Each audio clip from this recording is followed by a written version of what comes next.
pencil trick, science projects for kids. As your family gears up for back-to-school season, use some of your newly bought goods to test out a cool effect. With just 3 simple materials you can find at home, you'll be surprised with what they can do.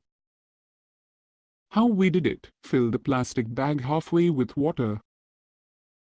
Use one hand and hold the plastic bag at the top for stability.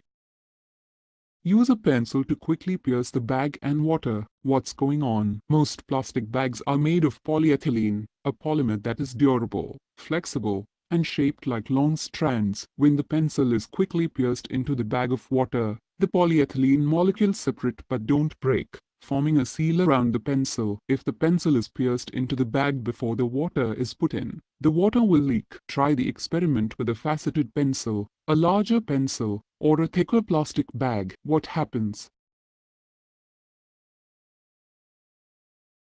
Thanks for watching and don't forget to subscribe my channel.